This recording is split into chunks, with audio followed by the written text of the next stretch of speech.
Hello, hello, hello, ladies and gentlemen. You are listening to the West Cliff Climb Deep Dive Edition from our previous week's conversation. Take the power back on our One Love HTX podcast conversation from last week. Um, okay, this is probably going to be longer than most of the previous episodes you've gotten from me. So you may very well end up splicing it or listening to it over a course of a few days, possibly.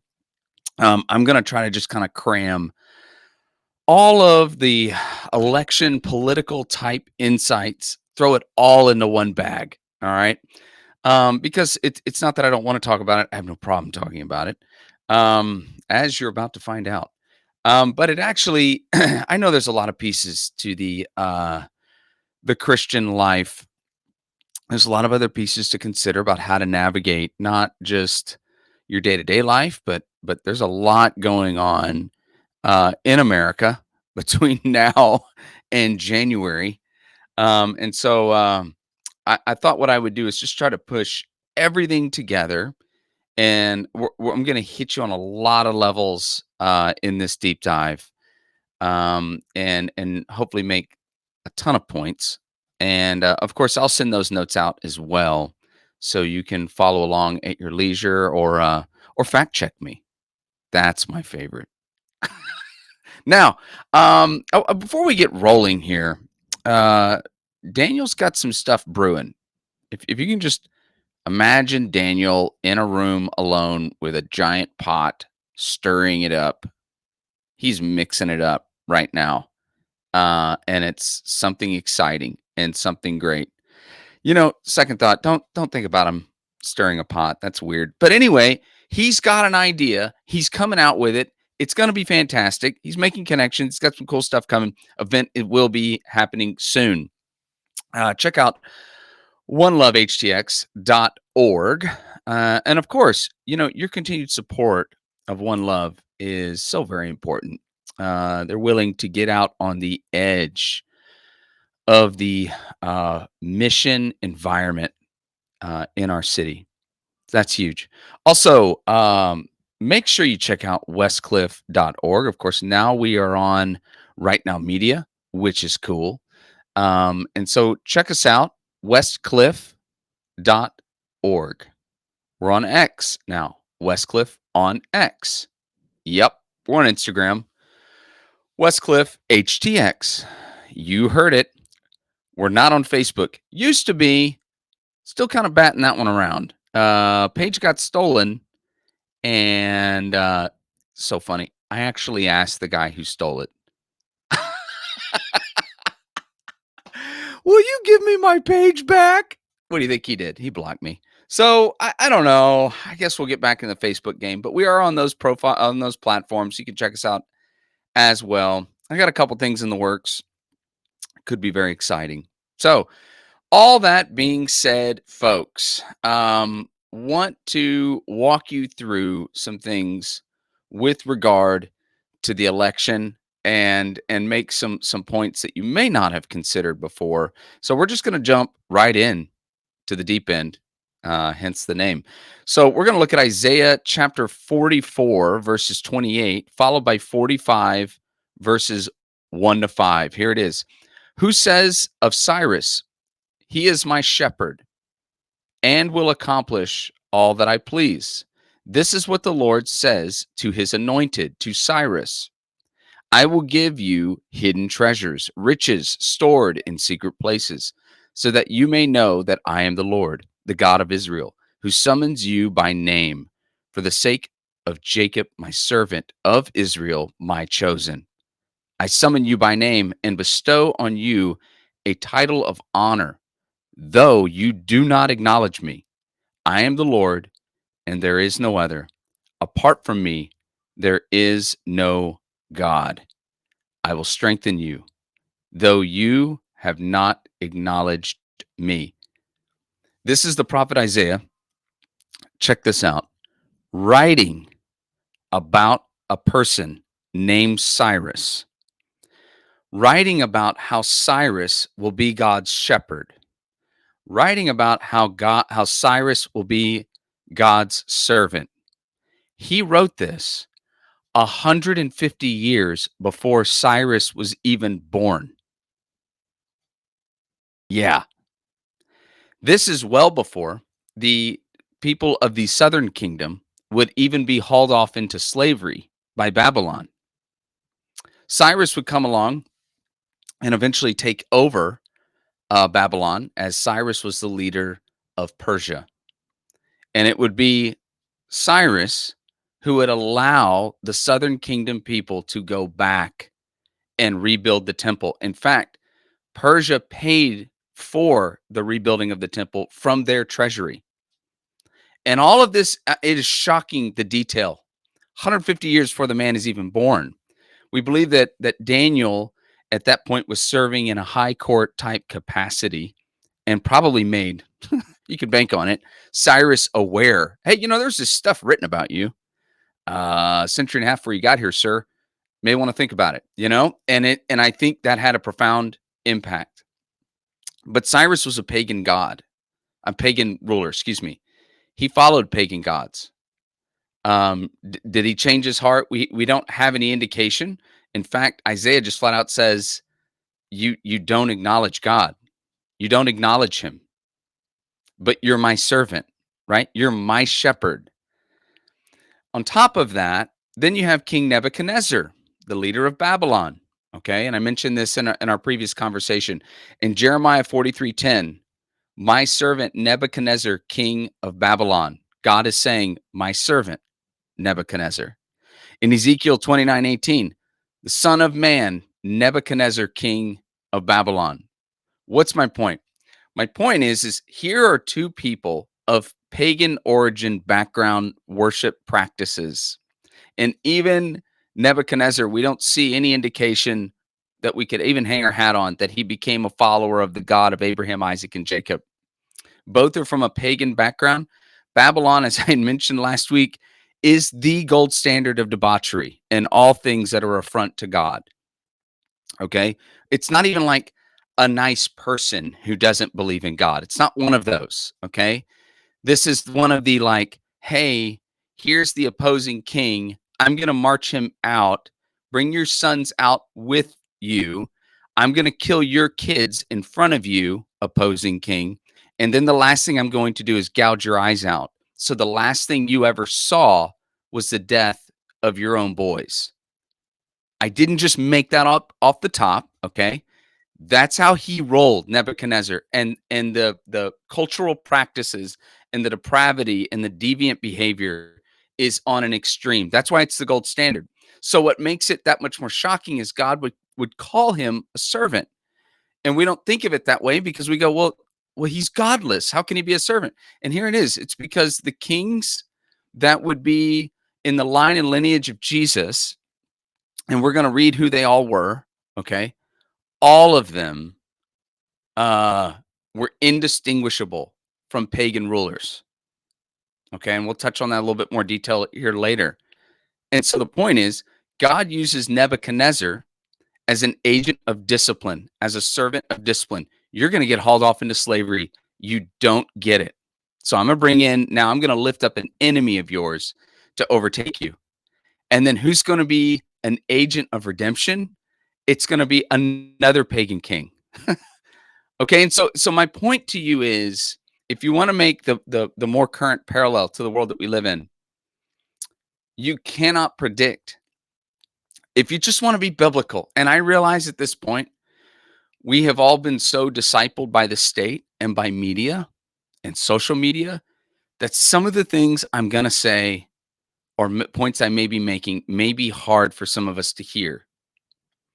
I'm only trying to make the point that there's a historical precedence, if you weren't aware, of God utilizing and even labeling pagan leaders as being his servant.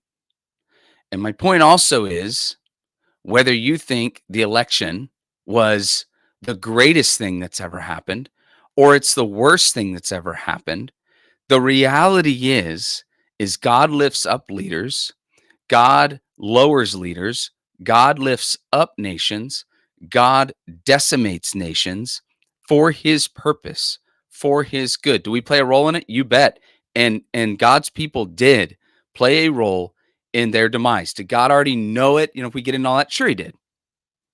And God plays 4D chess. He's multidimensional beyond us. Super hard for the child to understand the mind of the adult, even in our own home, such as those of us as kids to God. Okay. But I'm just saying the way that this all works with God and the levels with which he would utilize even the enemies of God, both for their redemption, but also for their discipline.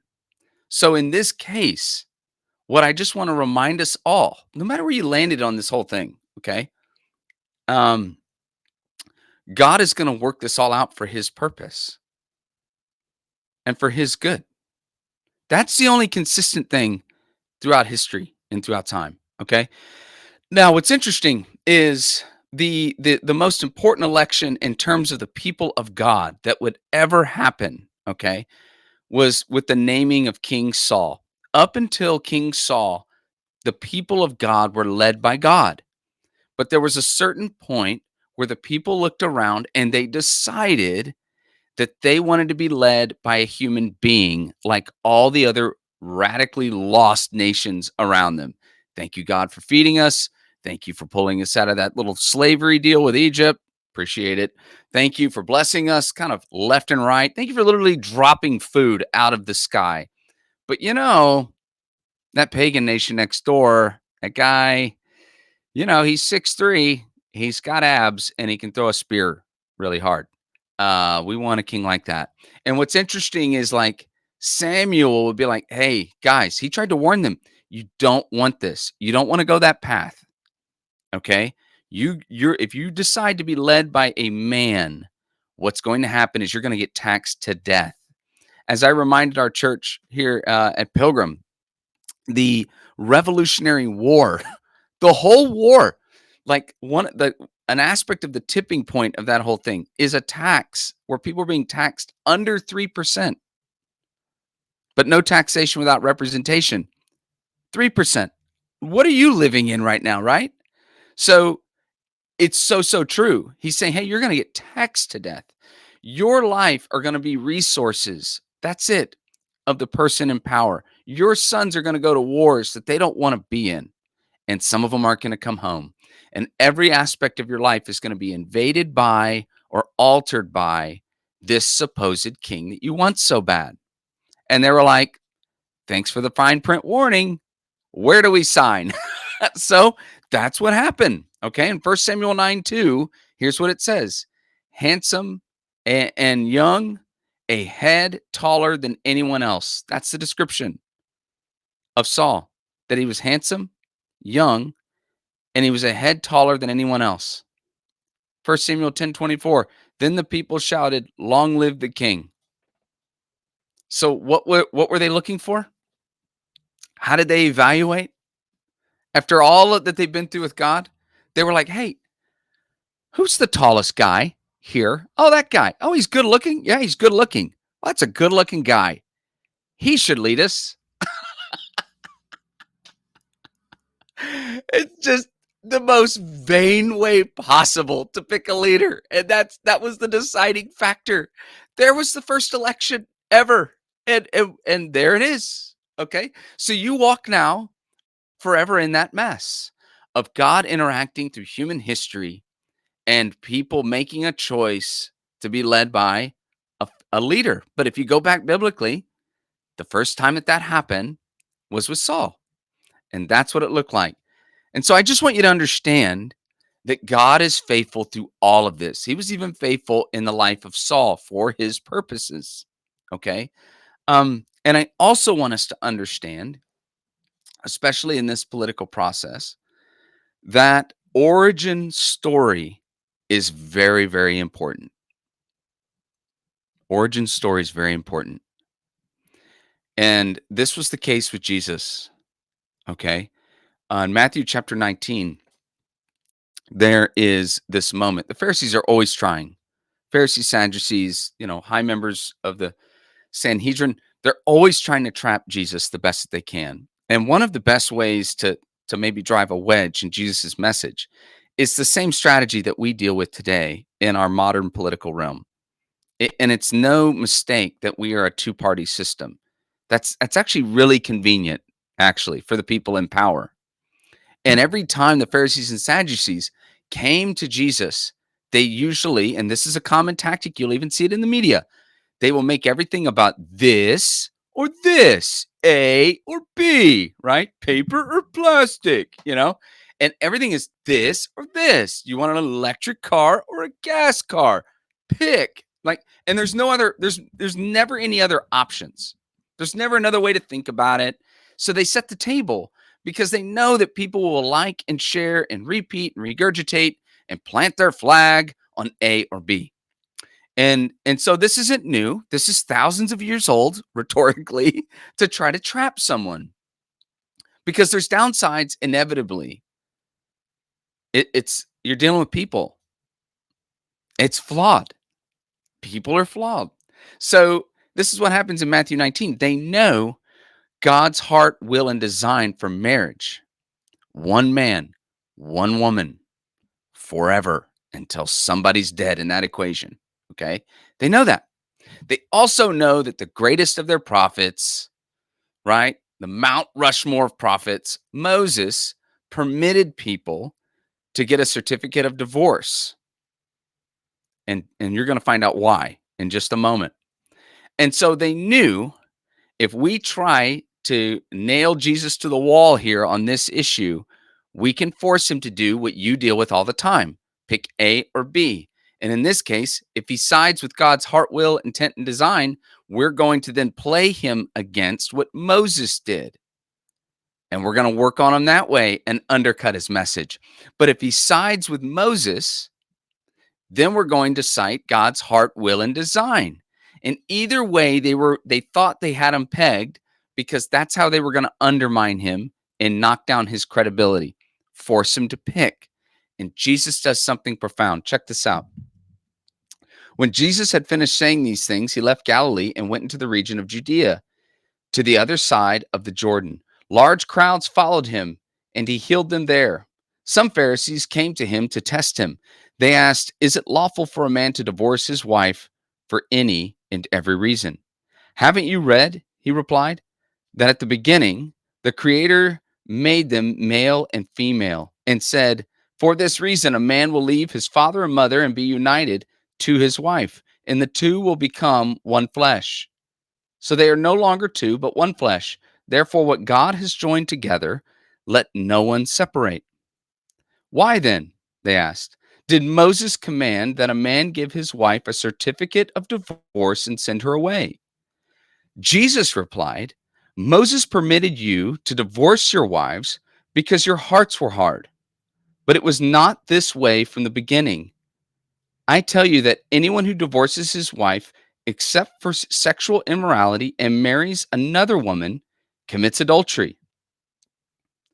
The disciples said to him, "If this is the situation between a husband and wife, it is better not to marry." I love it. So they attempt to make Jesus pick this side or that side. And Jesus is like, no, no, no, no, no, right? John 1, all things were spoken through the word. The word became flesh. What's the word that became flesh? Jesus. John 1 says everything was spoken through him, right? So Jesus isn't like, I heard that this is, God's design for marriage and gender and sexuality, yada, yada, yada. No, he's like, he's speaking with authority, if you caught it. It was not so from the beginning. And he's speaking from a first person perspective. I was there. Now, I want to just hit a pause for a second. Parts of our faith are being annexed as we speak. It's happening. Gender, sexuality, marriage, family, life, abortion. Okay? These are theological discussions. If you're a Christian, you read the scriptures, you follow the scriptures, you believe in Jesus, everything, those terms, those ideas, those realities were not just spoken of thousands of years earlier, they would then be carried out, embodied, lived, lived out by the disciples, the early church, the early church fathers, in the midst of societies and cultures who did all, and I mean all of the same things you see happening right now in America. Nothing is enlightened or different than what happened even within the Roman Empire. They were up against all of the same issues. I promise you, okay? And so this is huge, this particular moment, and I hope for Christians to realize so often we're being lulled into thinking certain topics is a political topic. No, it's not a political topic. It's a theological topic that we've allowed politics to take. Why do we allow politics to take it? It's because many of us sit in churches where pastors don't want their people to leave or be offended or not like them, so they won't say certain things, so therefore, people will be informed and formed somewhere. They're going to get the information if shepherds aren't shepherds. But when shepherds are afraid, they allow wolves amongst the sheep. That's how it happens. And pretty sure and pretty soon, you can have a generation of followers who think that this is a totally different talking point. And it's just not. And Jesus is pointing them to my original will, intent, and design. It was not so from the beginning. He won't play their game. And the reason is they are wanting him to solve their little riddle for him. And he already knows in order for me to fix and solve even your little dumb discussion, I'm going to have to get nailed to a cross and suffer extreme pain unto death to fix this little spat that we're having right now. So he just like drops the mic and like, the disciples are like going, well, if that's the bar, let's stay single. And it's interesting because Jesus doesn't make any move of like, oh no, guys, maybe you should get married. I mean, you'll be blessed by it, blah, blah, blah. No, he's like, okay, well, at least you heard me, right? And like that's what happens. Then he goes in this weird direction. It's so interesting to me what Jesus says next when they're like, maybe we shouldn't get married. In verse 11, Jesus picks it up. He says, Jesus replied, not everyone can accept this word, but only those to whom it has been given. For there are eunuchs who were born that way, and there are eunuchs who have been made eunuchs by others. And there are those who choose to live like eunuchs for the sake of the kingdom of heaven. The one who can accept this should accept it. Eunuchs can't get married. Eunuchs can't have children. Eunuchs are in service to the king, looking out for, in most cases, like the king's harem, the king's women. They're in service to the king. That's it. And his point is that some are born that way. You can read between the lines however you want there. Some are made that way. They have a series of experiences, and some choose that life. But if you notice, even with their I think the disciples are like, well, almost wanting to be let off the hook, maybe a little bit, like maybe it's better not to get married. And Jesus's point to connect the last statement to the first statement he made is this is how I designed it to work. If you can't participate in my design the way I designed it, maybe you shouldn't participate. So if you are sitting there going, well, how did our culture and our society get this way? Right? I can show you individuals who don't know who they are in Jesus, who are not connected to biblical truth about who they are in every respect. Gender, sexuality, culture, everything, all those discussions, they don't know, or they don't want, or they do not want to adhere to it. Okay. But you take that becomes a marriage that doesn't have Jesus in the middle of it. That becomes a family that doesn't have Jesus in the middle of it. And enough individuals and enough marriages and enough families put together, they eventually make up a neighborhood and eventually a city. And at one point, a state. And finally, a country. So the political thing is downstream from what happens from the individual to the marriage to the family to the culture, which then creates the world that you live in now. So if you want things to be different, I think Jesus would have a very similar discussion. It was not so from the beginning. It wasn't. And you fouled it up. So if you want it to be different, if you'd like it to be different, this is how I designed culture and society to work based from the individual to the marriage to the family. And if you can't do that, maybe you should be culture's eunuchs. Don't participate for the sake of the health of what I intended and what I designed. I mean, it's hardcore, but if you go through the gospels, you never see him let up. Like, I'm just like, I don't think Jesus would get a job in most churches. Okay. And I think, honestly, if I could be real, I think if we dropped him in America right now, I think within 3 years, we'd kill him too. It's just like, he's just, here it is, deal with it. I'm sorry it hurt your feelings. And he moves on. It's just wild. So there it is, origin story. And he pushes them back to the beginning. The beginning. Don't try to fix the dumpster fire while it's flying. Like, if you want to fix it, let's go back to the beginning. Okay. Now, what is our origin story? All right. Here's the next phase, because that's the jumping off point to what is your origin story. I'm going to share some things with you you may not know. If you look at the state constitutions, okay, what were like the colonies, the states leading into the moment of the Declaration of Independence. 9 of the 13 states at that time you were required to be a Bible-believing Christian to serve in the government. 9 of the 13.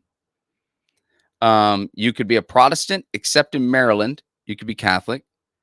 And in all 13 of 13, you had to have a declaration of faith. I want to repeat that. 9 of the 13, you were a Bible-believing Christian in the state. Okay.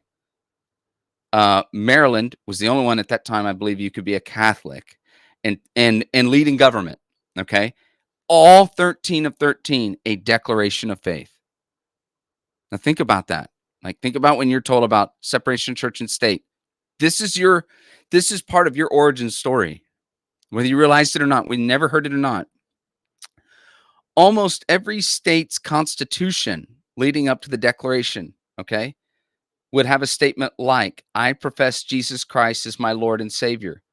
52 of the 56 signers were Bible-believing, church-attending Christians. And I want to be fair. I'm well aware there's a lot out there, and I think you could make a solid counter argument that there's a percentage in there that were more maybe deists and God. And I would be not a little bit. I would parse the difference. You don't just say God. There's lots of gods. Do you mean Jesus? That's the only one.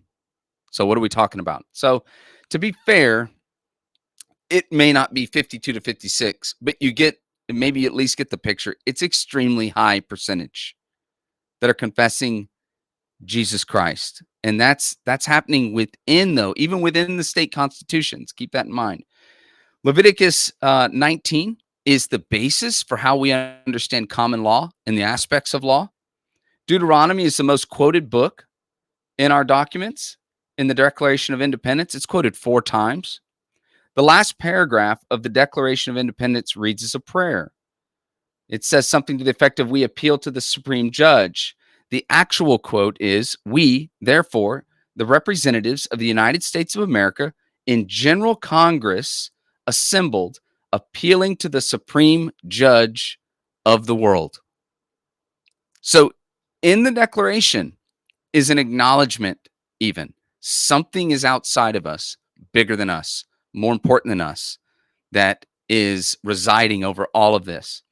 The first acts of Congress were taxpayer-funded Bible printing and distribution.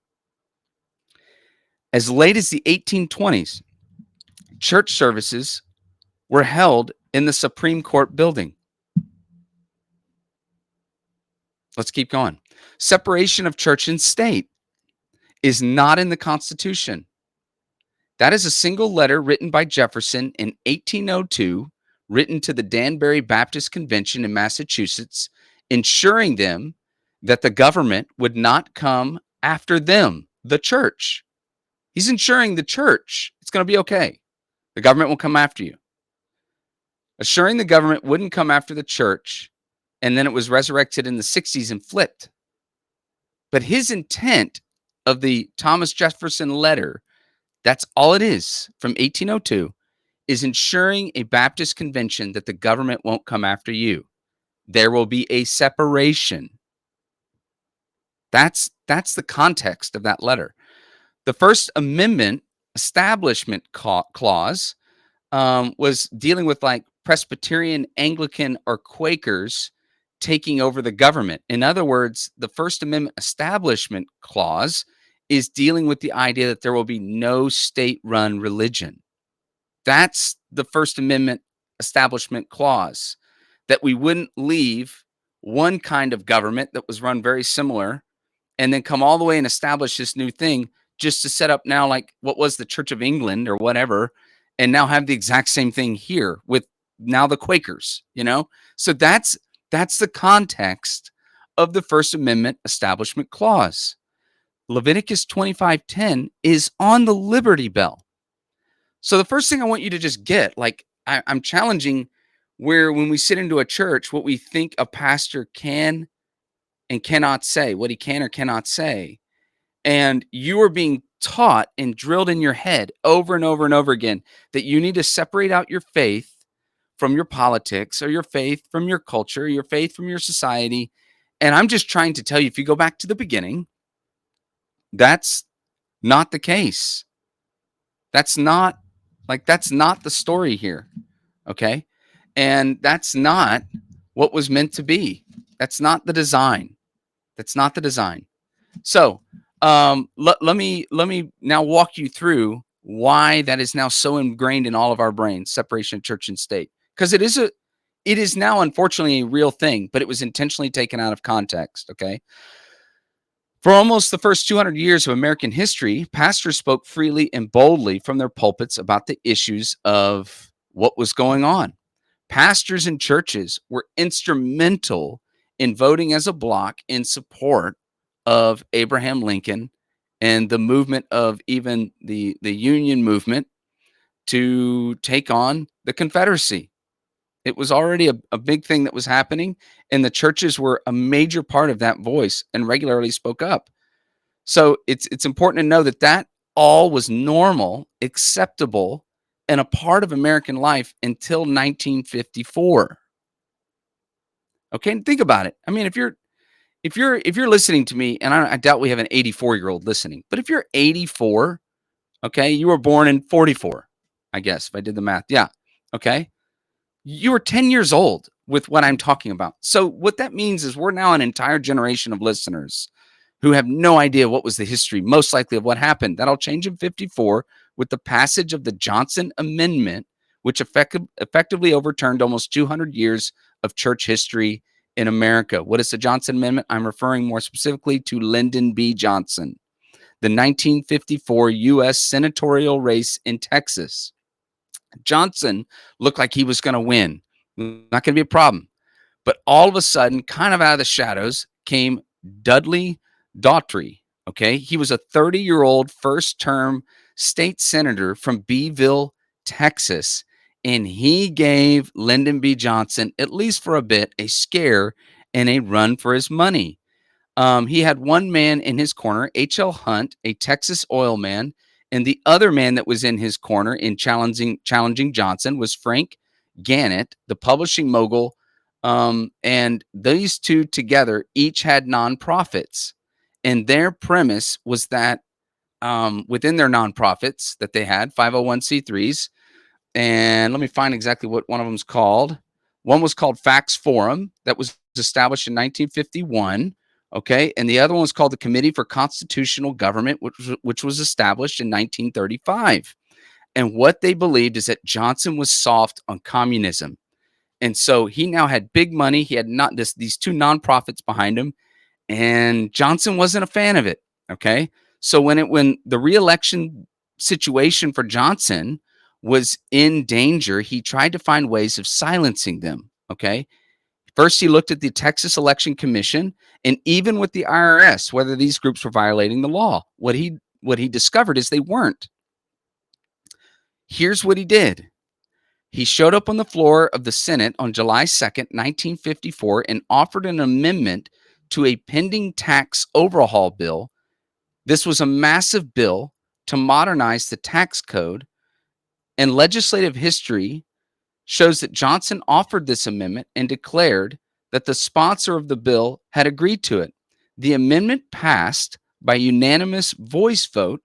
The bill was passed, and President Eisenhower signed it into law on August 16th, 1954.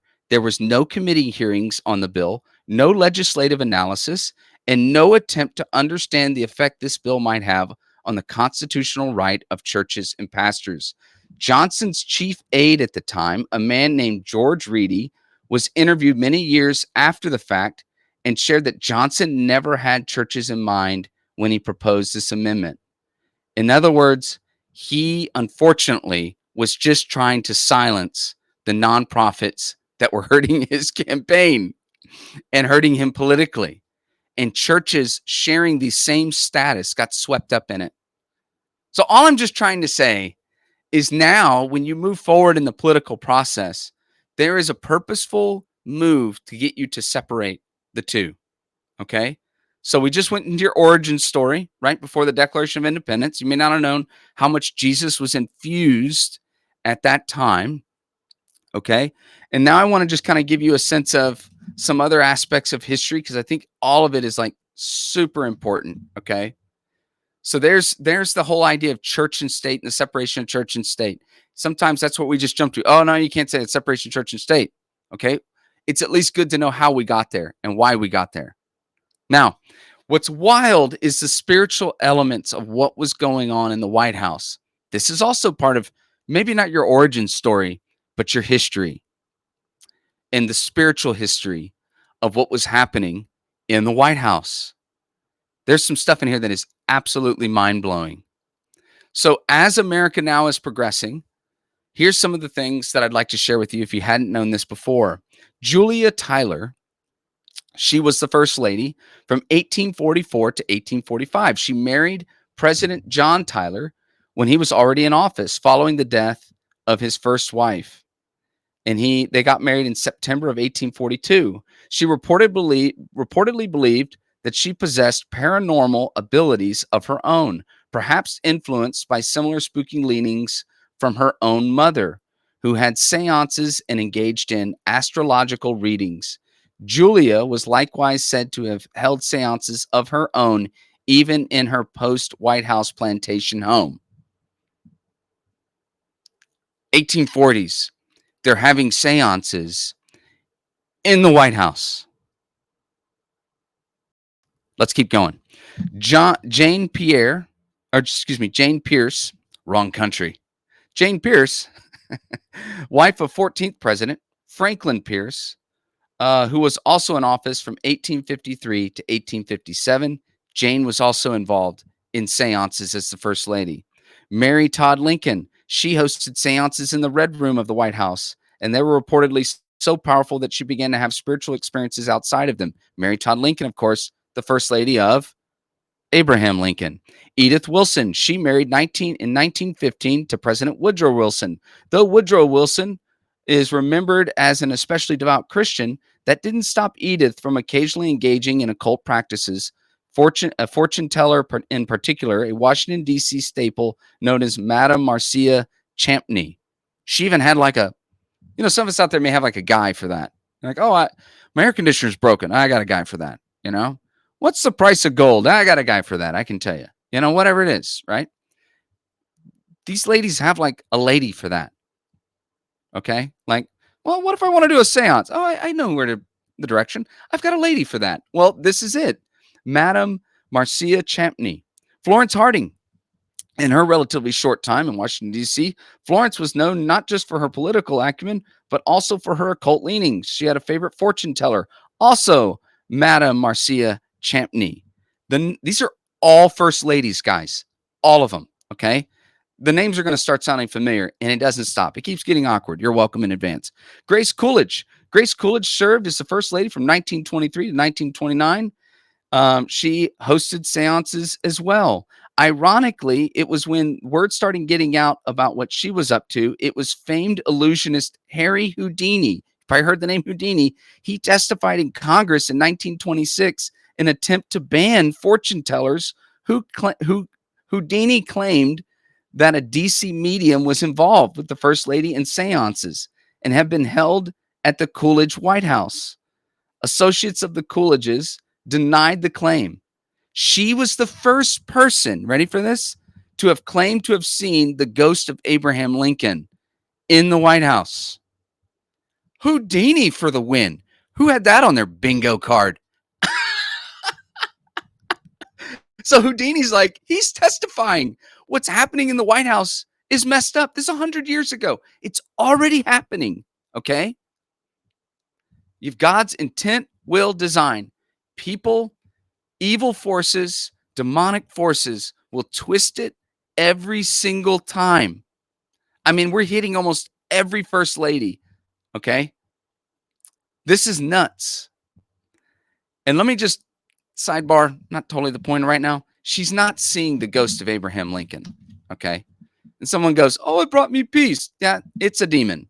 Well, it looked like Abraham Lincoln. Yeah, it's a demon. Well, it brought me a sense of peace. It's a demon. They can do all that, okay? It's not always horns and wings and a scary face. Sometimes it's a $500 haircut and a $3,000 suit. Whatever works, man. Okay, now here is Eleanor Roosevelt. She had an Indiana palm reader known as Nellie Simmons Meyer. She was so famous during the 20th century that she was sometimes called the palmist to the stars and even read FDR's palm. That's right. President Roosevelt also invited mentalist Joseph Dunninger to perform at the White House. Also, Evangeline Adams was an astrologer that they used. Jacqueline Kennedy, according to her account, whenever she sat in the Lincoln bedroom, she could feel his comforting presence and took it as a protective sign over her husband. Do you not see the irony? Jacqueline Kennedy claimed that the presence of Abraham Lincoln was around her and it brought her comfort. What? Okay. Her own form of divination she would do. She would throw use of rune stones in the ancient Chinese text I Ching. For the latter, this involved posing a question and tossing a collection of objects such as coins or sticks, looking carefully at the resulting jumble, which would then be supposedly yielding an answer. That's Jacqueline Kennedy. Richard Nixon has a fascination with the occult, particularly with astrology. He would often consult with an astrologer named Carol Ryder. But look how he rolled. Who advised him on political matters. Richard Nixon followed Dixon's writing through his secretary, Rosemary Woods, and met with Dixon in the Oval Office finally in 1971. So he was at least smart enough to be like, man, I need 1 degree of separation. Of course, now we know what it was, but that way he could be like, I don't know. And then meanwhile, he'd bring his secretary in and be like, what'd she say? You know, that's in 1971. Okay. That's already happening. Gerald Ford is on the cover of the Saturday Evening Post with all of the astrology signs around him on the cover. Yeah. Nancy Reagan, Jan Quigley helped pick favorable meeting dates and even when Air Force One would fly. How about that? I'm a very modern scientific astrologer, she would say. Nancy was reportedly regularly on the phone with Quigley for advice, and she also paid her a hefty $3,000 per month. Quigley later claimed that she helped convince Nancy that the Soviet Union would be open to talk and that the President Ronald Reagan should connect with Soviet leader Mikhail Gorbachev. And the title of her memoir that she wrote, called What Does Joan Say?, was supposedly based on a regular question that President Reagan asked his wife. Some rando was influencing, quite possibly, diplomacy during the Cold War. You're in good hands, America. Hillary Clinton, still communing with the spirit of Eleanor Roosevelt, is one of the odder accusations that's been levied against her.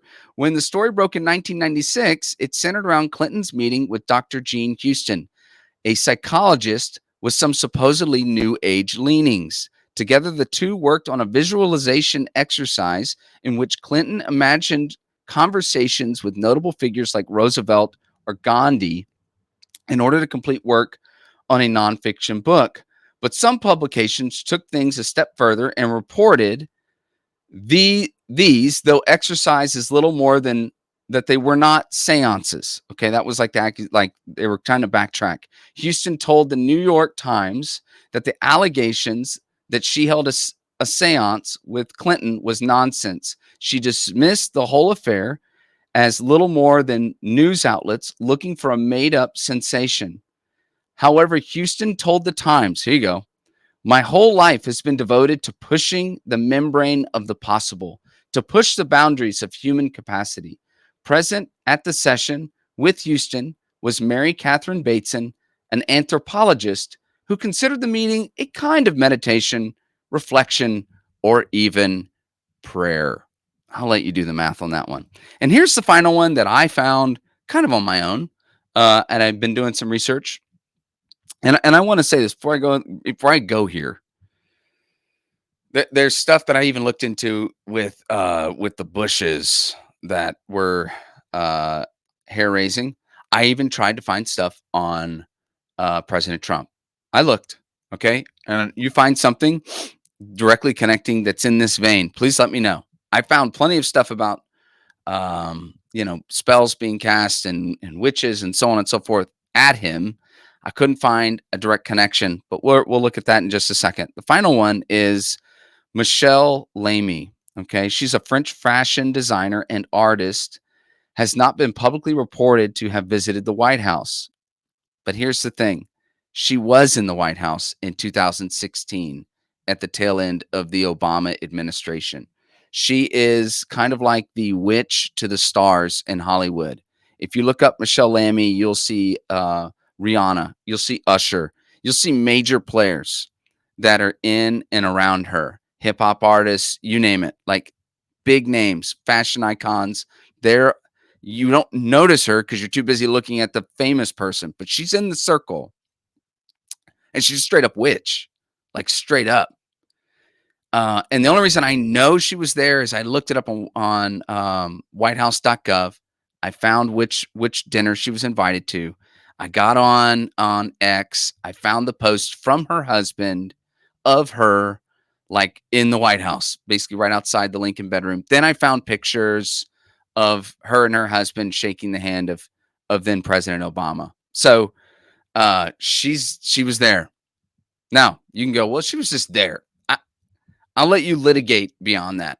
What I'm trying to show you is that for almost 200 years, you've had a fairly solid flow of divination, sorcery, seances, and in some cases, these are people with really poor theology inviting evil uh, and not knowing it. They would lose children. They lost kids. They miss their children. They want to talk to them. They heard a seance will help them do it, and they don't even realize they're creating a pathway to the demonic.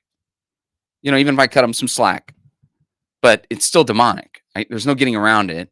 Whatever the intent, the most overwhelming majority, though, it's kind of like we have money, we can do whatever we want, we're bored. Let's talk to the other side and see what they're doing. That's the vast majority of the situations. And that's pretty dark. Okay. And that's a long way removed from what I just shared with you about the earliest state constitutions. Okay. And that's not much different, is it, than like the children of Israel, God's story throughout time, the Garden of Eden, to where they would finally, fall into unreal depravity and everything else. But let's keep going. I told you it'd be a long one. All right. This would be a good place you want to turn off. But I mean, come back. But I mean, if you need some time. Okay. So here we go. The next is the Freemasons. I know this is going to be controversial and it may sting just a smidge. And I want to say before I go into this, because I've been surprised at who has associations with the Freemasons, who had a grandfather's in the Freemasons.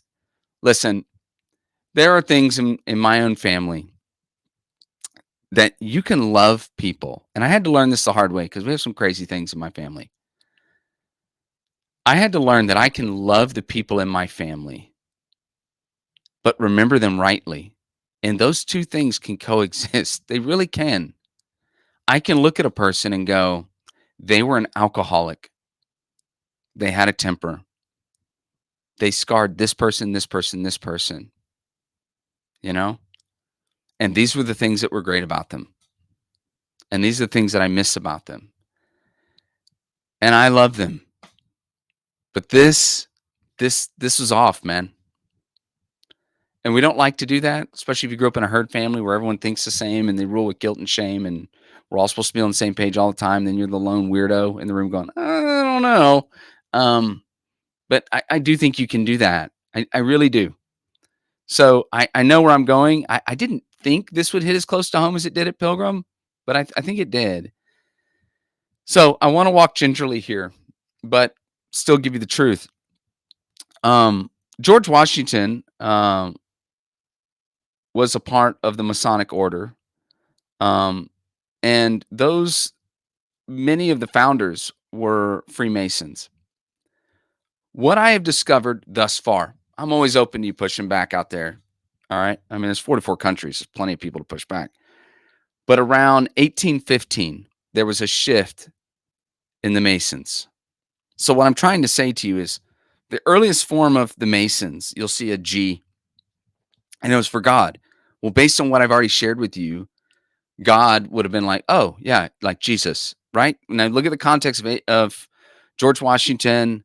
We, we're getting the whole country going. What I just shared with you about the state constitutions and so I would make the case that I don't think with everything I've looked at up to this point that I would be able to say that the founders, let alone George Washington, are a part of when the Masons went dark.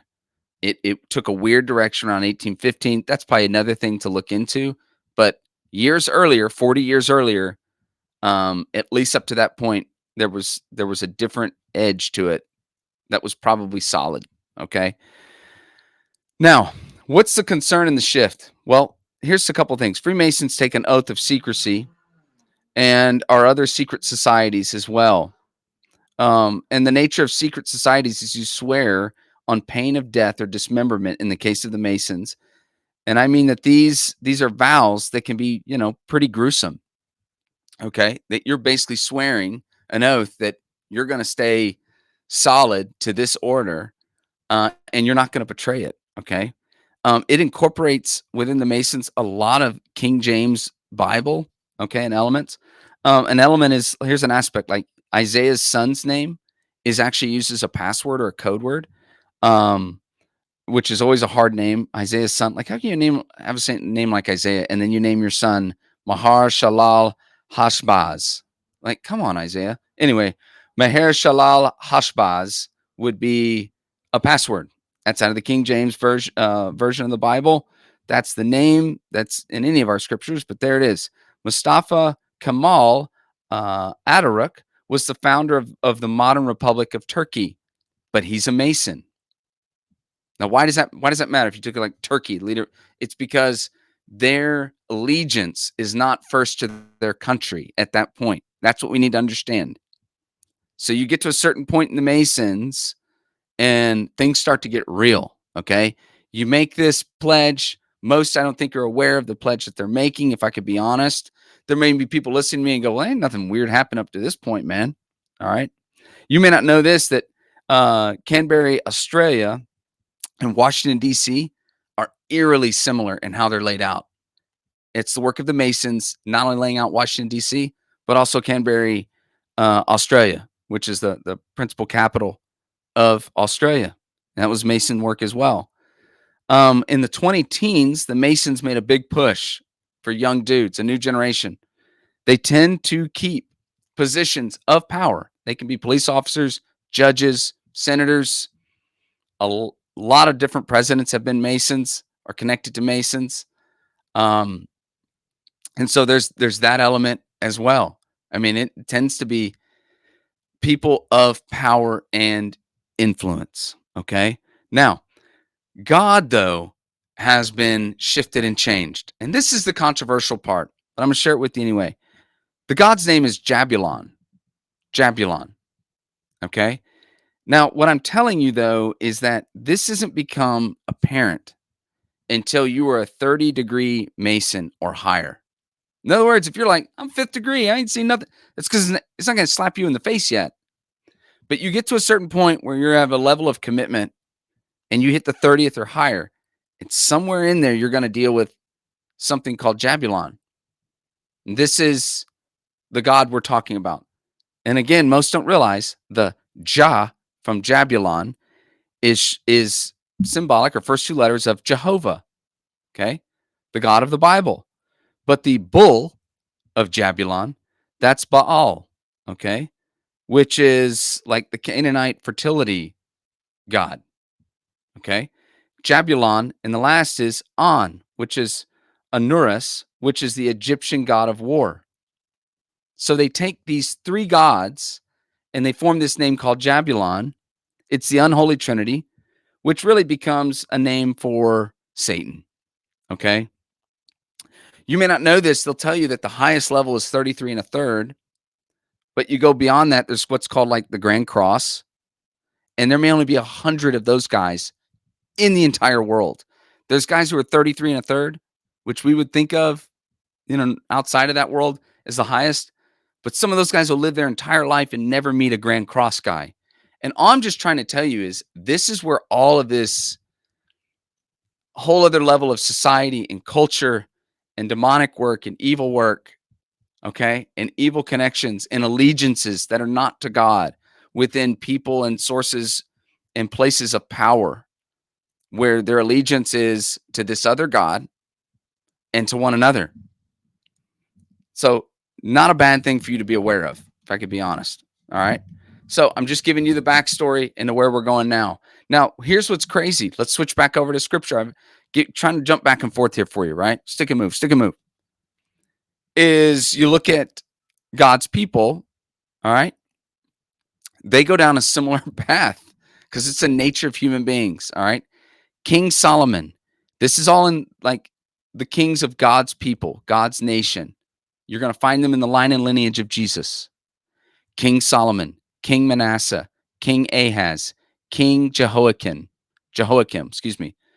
The people of Judah in Jeremiah, King Saul, King Ahab, King Rehoboam, King Jeroboam, King Menahem, King Ahaziah, Amon, okay? Just to name a few. You're going to find that all the names I just gave you are a part of divination, sorcery, worshiping other gods, child sacrifice. Not all of them are specifically called out for child sacrifice, but a good chunk of the names I just read within the line and lineage of God's people. Pass through the flames of Moloch when you read that in the Old Testament. So what we need to think about is Satan can only be in one place at one time. Now, I'm not saying he can't move really quickly from one place to one time, okay, through space and time, whatever. But I'm just telling you, like, he's not omnipresent like God. I'm not saying he's like us, okay, but I'm just saying, like, he has limitations that God simply doesn't have. Those limitations may very well be much greater than us in the flesh. Not arguing that. What I want to show you is even when you look at God's story and when you look at other countries and when you look at what's happening in the world around you, something is obviously so powerful and alluring that people who have access quite literally at a certain time and an age to the literal prophets of God would trade it all for divination, sorcery, playing in the demonic, child sacrifice. And I'm just trying to say, whatever that is, I don't know that I've met Satan or not, I've definitely met some of the people who report to him. No question. Okay. That's a third of heaven that came down here with him that are demons. I'm just saying that the people that are in positions of power, man, we got to pray for them because it looks like, and this isn't me being conspiracy theorist or anything. There is a biblical precedence for the capacity of human behavior and human potential. And it appears to be that we are apt to go the direction of demonic. And since I read off, I don't know, 15 names of first ladies, starting to sound similar, isn't it? So, like for me, you want to take it further above and beyond what I would consider abortion, child sacrifice. I do. But what I see also in this is you dig into these kings, how sinister they get, how dark they get. And it tells me that anything is possible. And we don't want to believe that in our current context. But scripture tells me human beings have been there before. Now I gave you the history and it's not trending awesome. Does that mean it's lost? Does that mean God can't? No, God has power over everything. Even the demons want to know, hey, are you here to destroy us today or can we run around a little longer? Like, it's not like some epic fight. Jesus is absolutely in control. He can rescue and redeem anything at any time. So I wanna plant that in your head. Okay. Now I want to give you an example that not long after our origin story, I want to give you an example of a seed that was planted. Okay. And how that seed continues to play out in our country and in our current context.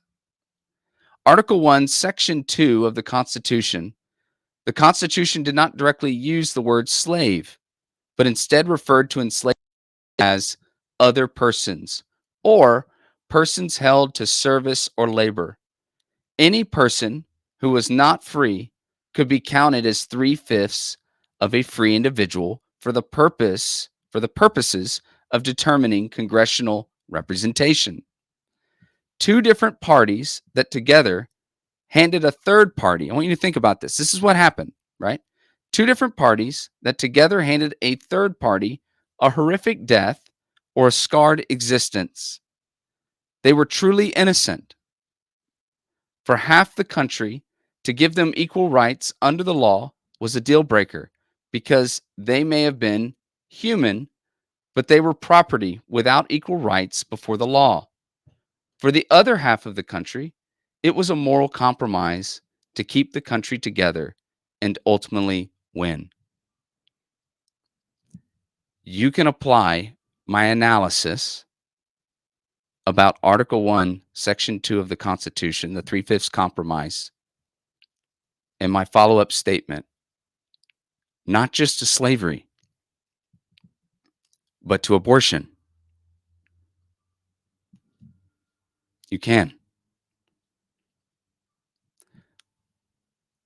I can follow the same logic and rationale that America chose way back when, okay, to justify slavery is the same logic we use to this day to justify abortion. You may have wondered, you may not have known this historically, but this is the importance of theology. This is so, so important. You know, you may have wondered, like, how did a whole group of people in the South go to church, sit in a church, and then own slaves? Like, how do you do that? What are they talking about? Well, there was a theology of that time. And that theology said, okay, Ham, the cursed son of Noah, in the Hebrew is Kam. Kam is described as hot, okay? And that is then described as places near the equator, places that are geographically hot. Therefore, the people that live in those same regions are descendants of that curse.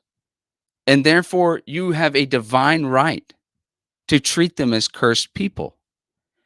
As mind blowing as that is the theology of the churches of the South who justified slavery. Their theology was these are descendants from Ham, from hot places near the equator. It is our divine right, and they are not truly and fully worthy or due to be treated as a full rights and dignity of a human being. That was the theology. And that theology lived all the way through to the 60s. There were people making those same arguments. That's how long it lasted. And you go, man, that's insane. Yeah. But I can point you to people who have no problem right now. If you walked into this city, we can find churches in any city in America at this point, any city in the world that will make the exact same biblical moves. They will ignore the same biblical texts. They will undermine the same biblical authors. They will come to the same inerrant conclusions and have the same kind of warped theology that allows for gay marriage, homosexual pastors, pro abortion. Jesus wanted me to have this abortion. And it's super inconvenient because we don't like it. But now, if you think about the election cycle that you're in, you have one half of the country that was a deal breaker. The other half said, well, let's make the compromise. But you now know, just based on our whole history, that compromise doesn't go away. And I would argue that that progression and that seed of allowing for a person to be seen as less than, who did nothing to be put in the position that they were in, who did not ask for the position that they were put in, who did not ask to be brought to these shores to be treated less than a human.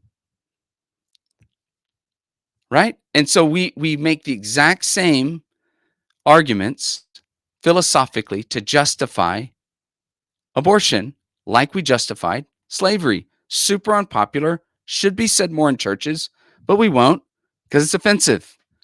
But it's true. Okay? So and if this is crazy. Let me show you how the seeds play itself out, okay?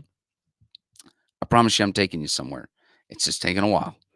Okay? The Civil Rights Act of 1964. Okay?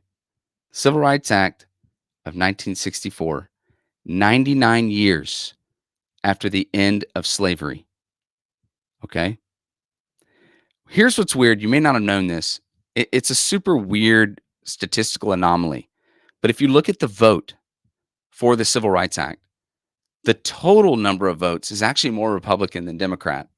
But then if you look at the sub numbers, it flips to where it's like more Democrat than Republican. It's weird. It's an outlier. I'm not awesome at math. I'm a theology guy. But I did at least look into it enough to learn, oh, that's statistically odd. But there's a big chunk of of Republicans, and I didn't know that. But that's not actually the shocking part of it. The shocking part of it is if you look at the vote for the Civil Rights Act of 1964, okay, all these descendants now of slaves, all the way leading into 1964. If you look at the vote that day from who represented the Union states and who represented the Confederacy, the Confederate Southern states, that's mind blowing. All right. The Union Confederate lines and look at members of Congress from the former Confederate states versus the others. 90% of House members from the Union states voted yes in favor of the Civil Rights Act of 1964.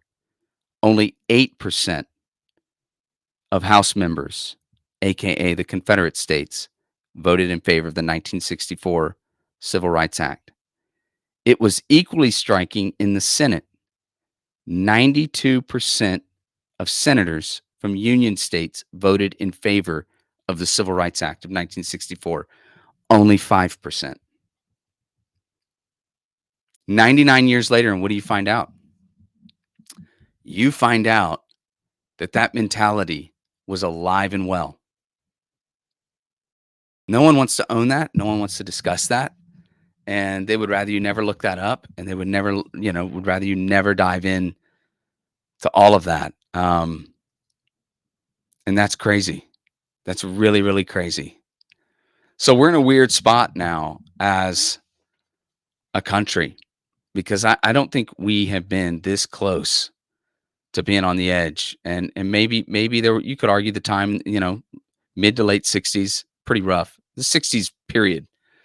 But, a lot of assassinations, a lot of terrible things in the 60s, Vietnam, Martin Luther King, Malcolm X, two Kennedys. I mean, it's just nuts back then. Um, but we're in a time where I think we're right on that edge. And it's interesting when Abraham Lincoln would give the speech at Gettysburg. He was not the was supposed to be like the noted main orator that day. He really wasn't supposed to be the main guy, and the main guy that was there, he spoke for 2 hours, and I can't even remember his name right now off the top of my head, and no one can remember a single word he said. Abraham Lincoln came in and gave the Gettysburg Address, and it took him 2 minutes, and it lives on. And I just wanted to sew this up by bringing you to kind of hopefully full circle in this whole discussion of I hope you followed me how things start at the beginning and how they get off track. And Jesus was highlighting that. And his line and lineage reflected that, how they got to where they were, to where he has a group of people questioning him about marriage. And I hope you see that the way that we were founded actually had one intent, and it got off track pretty quick. And we're looking at the seeds of that to this day. What's really, really interesting is Abraham Lincoln. You may be familiar with his opening line, which was 4 score and 7 years ago. And when he gave this speech, November 19th, 1863, it's super interesting because we may know what that is. A score is 20 years. Abraham Lincoln, even before he was a believer, he knew the King James version of the Bible. He liked that. And he knew it chapter and verse quite well, even before he was a believer. As the Civil War drug on, he got to a place at a minimum where he recognized there was something very powerful above him. He famously talked about how he used to think he could control events, but now it seems events are controlling him. So he came to a place of this enormous weight that no human being could possibly bear. Now, if you didn't know before, while all this is happening, he's lost some children. His wife is trying to reach out to the dead. The spiritual realities that must have been swirling around that family, I just can't imagine. By all accounts, depression was pretty high. And I think depression would be high if you just lost your kids, as they did. But then you throw in the demonic element. That's just unreal what it must have been like. And so it's interesting that he comes out by saying 4 score. And that phrase and that terminology is referenced in the King James version of the Bible. I believe it's Psalm 90. And then again, like Esther 3 or Esther 4. And Christians would have heard that and known what he was referencing. What's interesting is he did not say 3 score and 14 years ago in his speech. And I encourage you to read it. It's really, really powerful. He didn't say 3 score and 14 years ago, because had he said 3 score and 14 years ago, he would have been referencing this new nation, as he would do, this regeneration, this new birth, right?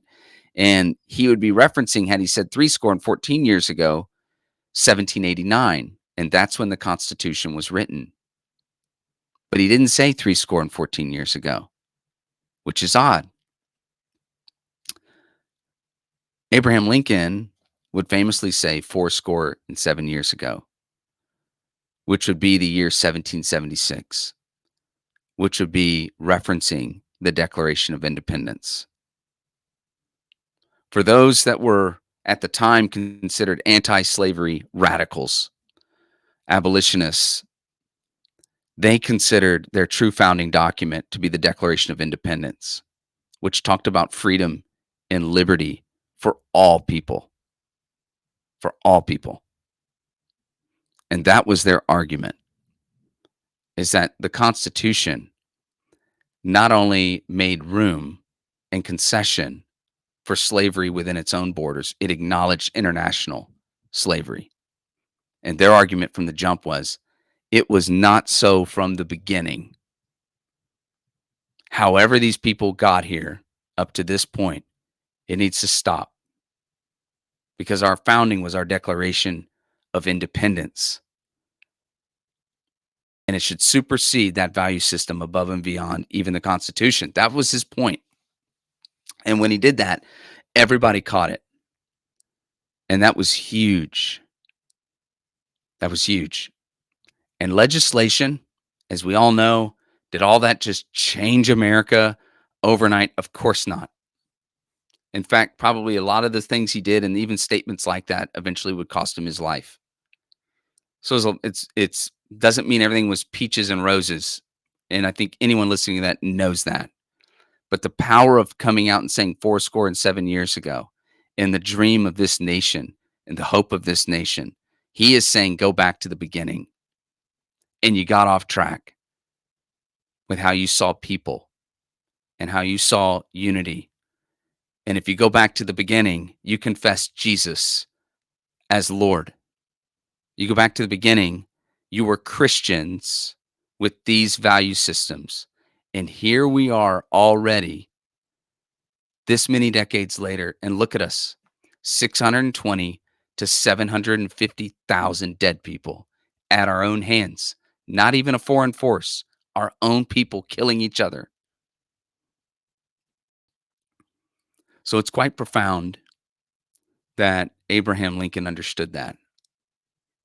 And I think it's quite profound what Jesus had to say. Of course, it was not so from the beginning. So I want to remind you in closing, and I thank you for hanging in there with me today. Um, just as you read what Abraham Lincoln had to say, it's beautiful language that he shamelessly ripped off from the Bible, and I love it. Regeneration and a rebirth. It's the ideas of second chance, a new start. And I want to remind you in these times that we live in that you have, as a person, as an individual, that exact same opportunity. You are never beyond the outstretched arms of Jesus Christ. Our country isn't. This nation is not. The people, the society, this world, never, never. And that's how committed God is to the cause, is he finally put his own son on the ground to get in the mess. He didn't just rule and dictate from the heavens. He became like his creation. He walked amongst his creation, and he went to the dirtiest of dirty places and most broken of broken places, being as pristine and perfect and sinless and flawless as he was. There was no aspect of humanity that he would not mix it up with. No one was beyond the outstretched arm of Jesus Christ. No one to this day is beyond the outstretched arms of Jesus Christ. And you hearing my voice are beyond the outstretched arms of Jesus Christ. He traded his life for yours on the cross. His redemption is real. His reconciliation is real.